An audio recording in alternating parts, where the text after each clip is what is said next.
ವಿಜಯನಗರದ ತಾಲೂಕು ಪಂಚಾಯತ್ ಕಚೇರಿಯಲ್ಲಿ ಮಸ್ತ್ ಡಾನ್ಸ್ ನಡೆದಿದೆ. ಅಧಿಕಾರಿಗಳು ತಾಲೂಕು ಪಂಚಾಯತಿ ಕಚೇರಿಯಲ್ಲೇ ಸರ್ಕಾರಿ ಕಚೇರಿಯಲ್ಲೇ ಡಾನ್ಸ್ ಮಾಡಿದ್ದಾರೆ. ಹೂವಿನ ಹಡಗಲಿ ತಾಲೂಕು ಪಂಚಾಯತಿ ಕಚೇರಿಯಲ್ಲಿ ಆಗಿರುವಂತಹ ಕಾರ್ಯಕ್ರಮ ಇದು. ತಾಲೂಕು ಪಂಚಾಯತಿ ಅಧಿಕಾರಿ ಹಾಗೂ ಪಿಡಿಒಗಳು ಎಲ್ಲರೂ ಸೇರಿ ಭರ್ಜರಿಯಾಗಿ ಡಾನ್ಸ್ ಮಾಡಿ ಸ್ಟೆಪ್ಸ್ ಹಾಕಿದ್ದಾರೆ.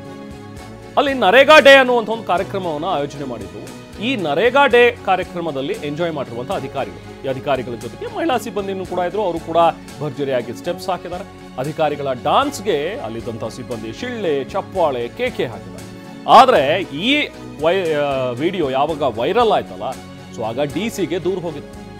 ಹೀಗೆ ಸರ್ಕಾರಿ ಕಚೇರಿಯಲ್ಲಿ ಈ ರೀತಿಯಾಗಿ ಸಿಬ್ಬಂದಿ ಡಾನ್ಸ್ ಮಾಡೋದು, ಹೀಗೆಲ್ಲ ಬಿಹೇವ್ ಮಾಡೋದು ಎಷ್ಟು ಮಟ್ಟಿಗೆ ಸರಿ, ಸೂಕ್ತ ಕ್ರಮಗಳು ಕೈಗೊಳ್ಳಬೇಕು, ನಿಯಮ ಮೀರಿದರೆ ಇವರು ಅನ್ನುವಂಥದ್ರ ಬಗ್ಗೆ ಡಿಸಿಗೆ ದೂರ ಹೋಗಿದೆ. ಆದರೆ ಆಕ್ಚುಲ್ ಆಗಿ ಅಲ್ಲಿ ನಡೆದಿರುವಂಥದ್ದು ಕಾರ್ಯಕ್ರಮ. ಸೊ ಕಾರ್ಯಕ್ರಮದ ಸಂದರ್ಭದಲ್ಲಿ ಇವರು ಈ ರೀತಿಯಾಗಿ ಡಾನ್ಸ್ ಮಾಡಿರುವಂಥದ್ದು, ಇದರಲ್ಲಿ ಏನಿದೆ ತಪ್ಪು ಅನ್ನುವಂಥದ್ರ ಬಗ್ಗೆ ಸಹಜವಾಗಿ ಪ್ರಶ್ನೆಗಳು ಬರುತ್ತೆ. ಯಾಕಂದ್ರೆ ಇದೇನು ಅವರು ಸರ್ಕಾರಿ ಕೆಲಸ ಮಾಡೋ ಟೈಮ್ನಲ್ಲಿ ಕೆಲಸ ಬಿಟ್ಬಿಟ್ಟು ಹಿಂಗೆ ಕುಣ್ಕೊಂಡು ನಿಂತಿದ್ದಾರೆ ಅಂತ ಹೇಳೋದಕ್ಕಾಗೋದಿಲ್ಲ. ಒಂದು ನರೇಗಾ ಡೇ ಅನ್ನೋ ಕಾರ್ಯಕ್ರಮವನ್ನು ಆಯೋಜನೆ ಮಾಡಿದ್ರು. ಜೊತೆಗೆ ನೋಡಿ ಅಲ್ಲಿ ಹಿಂದೆ ಇದೆ ಬ್ಯಾನರ್, ಪ್ರಶಸ್ತಿ ಪ್ರದಾನ ಸಮಾರಂಭ ಅಂತೇಳಿ. ಆ ಟೈಮಲ್ಲಿ ಆಗಿರುವಂತಹ ಒಂದು ಡಾನ್ಸ್. ಸೊ ಈಗ ಡಿಸಿ ಏನು ಕ್ರಮಗಳನ್ನು ಕೈಗೊಳ್ತಾರೆ ಅನ್ನುವಂಥದ್ದನ್ನು ನೋಡಬೇಕು. ಪಂಚಾಯತಿಯಲ್ಲಿ ನರೇಗಾ ಡೇ ನೆಪದಲ್ಲಿ ಸರ್ಕಾರಿ ತಾಲೂಕಾ ಪಂಚಾಯತಿ ಅಧಿಕಾರಿಗಳು ಒಂದು ಮೋಜು ಮಸ್ತು ಕಾರ್ಯಕ್ರಮವನ್ನು ಹಾಕಿಕೊಂಡಿದ್ದಾರೆ.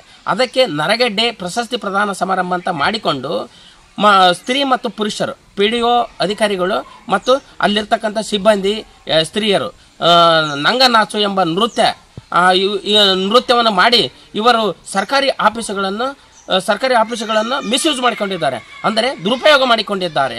ಇವರು ಅದರಲ್ಲಿ ತಾಲೂಕಾ ಪಂಚಾಯತಿ ಅಧಿಕಾರಿಯಾಗಿರ್ತಕ್ಕಂಥ ಎಕ್ಸಿಕ್ಯೂಟಿವ್ ಆಫೀಸರ್ ಅವರು ಕೂಡ ಮುಂದಾಳತ್ವದಲ್ಲಿ ಅವರಿಗೆ ಕ್ಲಾಪ್ಸ್ಗಳನ್ನು ಹಾಕುತ್ತಾ ಡ್ಯಾನ್ಸುಗಳಿಗೆ ಮೋಜು ಮಸ್ತಿ ಮಾಡಲಿಕ್ಕೆ ಹಾಕಿ ಶಿಳ್ಳಿ ಕೇಕೆ ಇದು ಒಂದು ಸಿನಿಮಾ ಥಿಯೇಟರ್ ಥರ ಉಪಯೋಗ ಮಾಡಿಕೊಂಡಿದ್ದಾರೆ.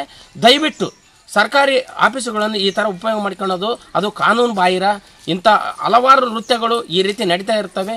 ಇದಕ್ಕೆ ಬಳ್ಳಾರಿ ಮತ್ತು ವಿಜಯನಗರ ಜಿಲ್ಲಾ ಅಧಿಕಾರಿಗಳಾಗಿರ್ತಕ್ಕಂಥ ಡಿಸಿ ಅವರು ಕೂಡ ಇದರ ಬಗ್ಗೆ ಗಮನ ಹರಿಸಿ ಸೂಕ್ತ ಕ್ರಮ ತೆಗೆದುಕೊಳ್ಳಬೇಕು.